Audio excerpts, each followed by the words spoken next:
Hey guys, happy month of preparedness, whatever day of month of preparedness this is.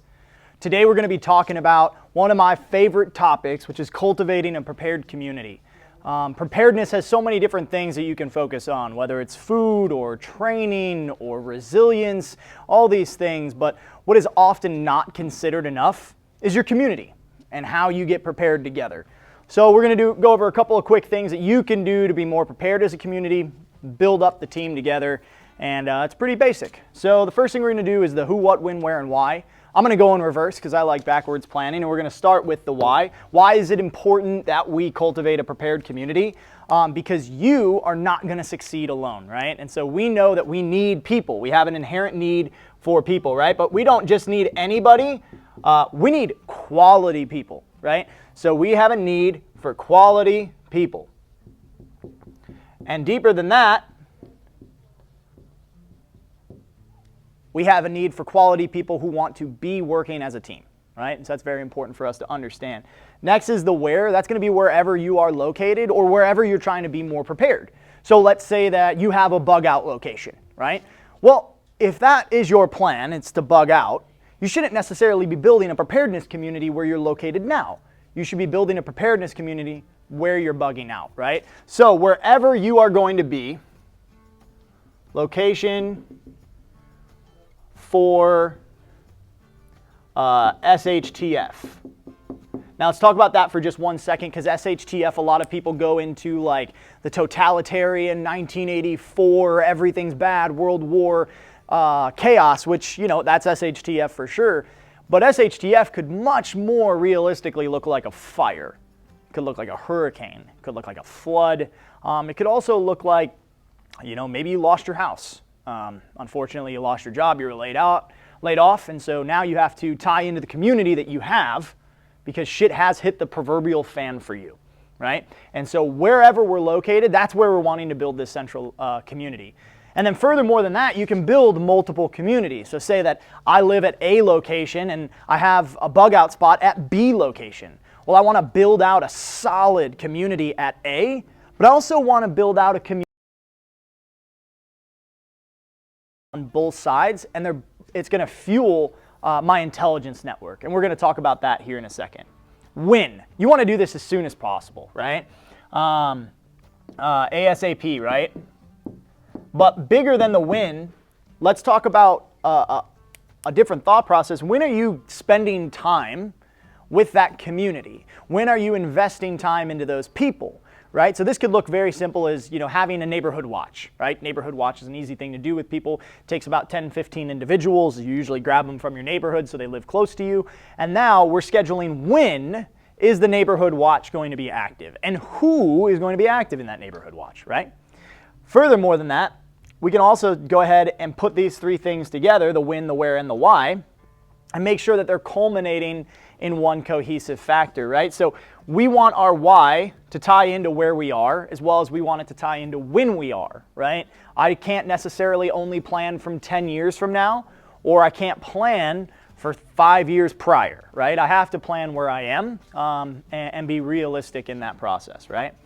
The next is going to be the what, and this is really where we get down into the meat and the bones of the situation, is what are we doing here? So we're going to be doing a couple of things. So the first is we're going to be establishing relationships.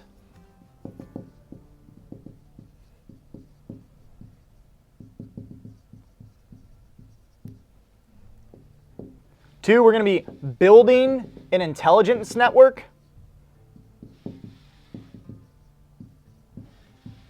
And most of you are already doing this, you just don't call it that. So we'll get to that here in a second. And the third thing is you're going to be forming a MAG.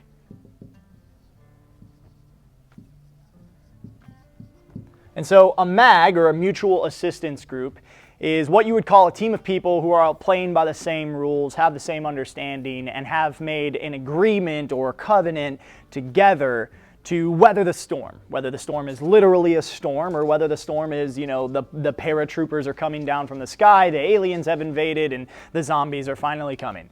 All of these things, right? So a MAG is somebody or a group of somebodies who have agreed, hey, I'm going to support you, you're going to support me, we're in this together, right?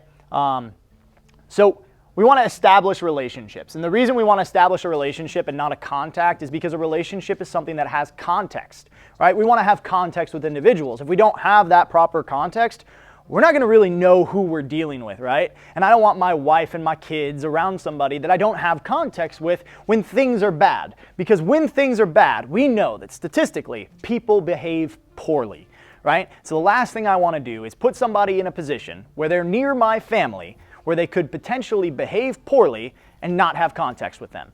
I wouldn't know why they were doing such things. I wouldn't understand what the purpose was behind it, and it could lead to potential hazardous situations, which we want to reduce all likelihood at any stance, right?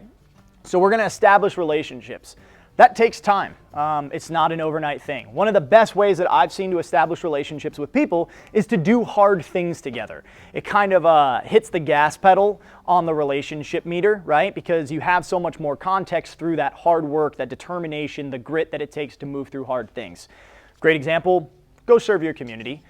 Go help somebody, go build something, go tear something down. All these things can be great relationship builders.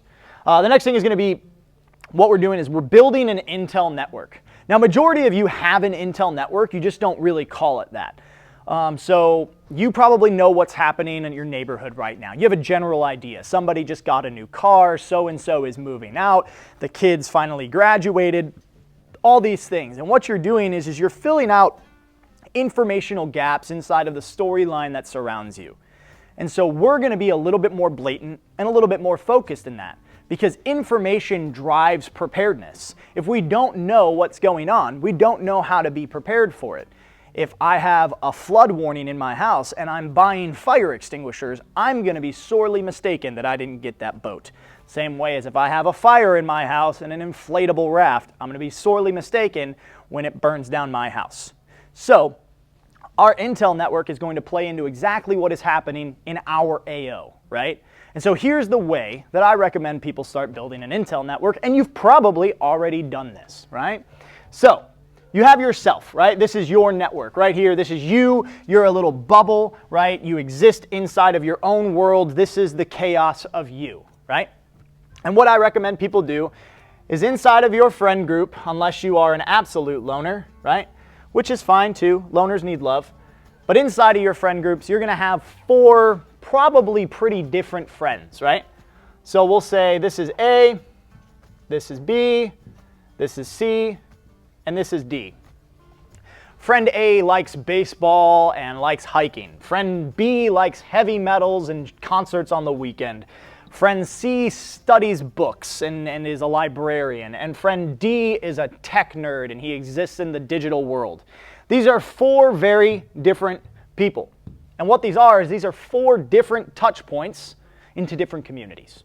So what you do is you start talking to A, right? And you start building an intelligence network based off of what A is telling you.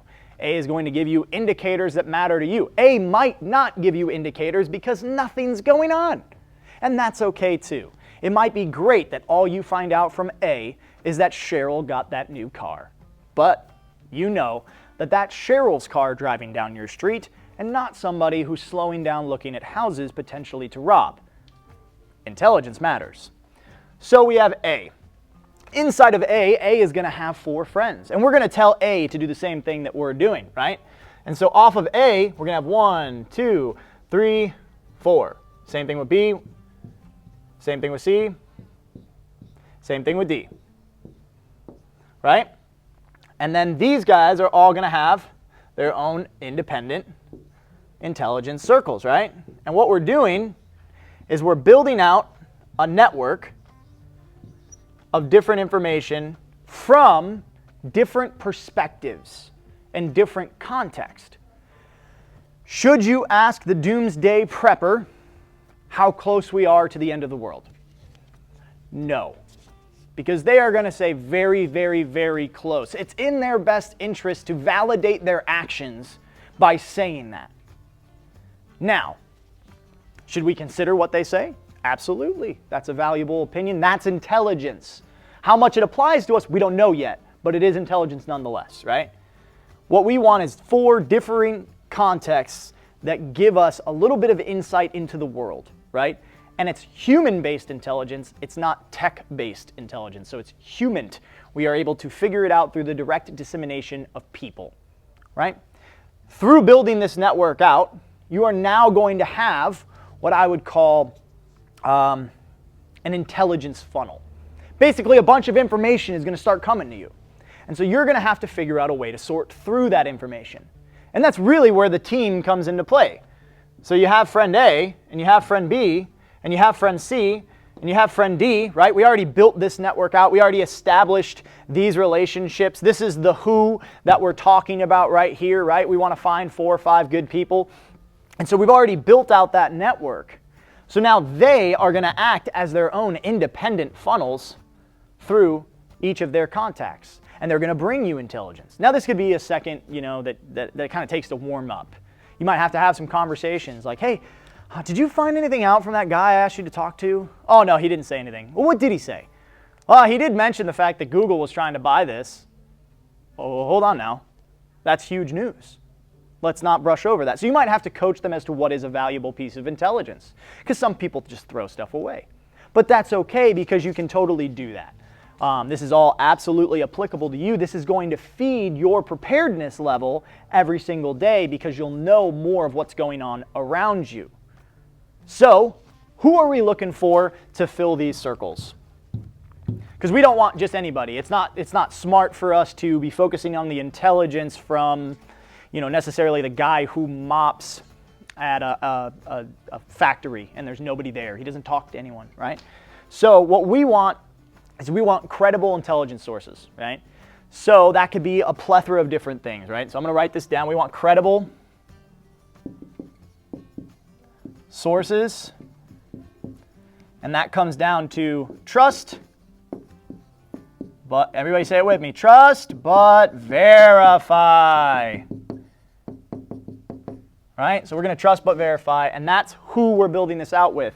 So a great person for A could be your local police officer. It could be your sheriff's deputy, it could be your local chief, whatever have you, but somebody who's local and in law enforcement. Somebody else that could be a great asset to you, somebody inside of maybe an industry that you're concerned about. Healthcare industry, the medical industry, maybe some sort of manufacturing or something like that. That'll give you signs and symptoms of supply chain issues or crises inside of those industries, right? So we have somebody inside of government, right? Then we have somebody inside of industry. I would say somebody inside of tech. I would argue that it is important enough. And then I would argue that somebody inside of social studies, a philosopher, a counselor, all of these, somebody who is studying how humans are acting, right? That doesn't mean they have to have a degree inside of the studies of the social structures of human race. Rather, it has to be somebody who's passionate about learning, why do people act the way that they do? And how are people acting right now? And how did they act in 1940 in comparison?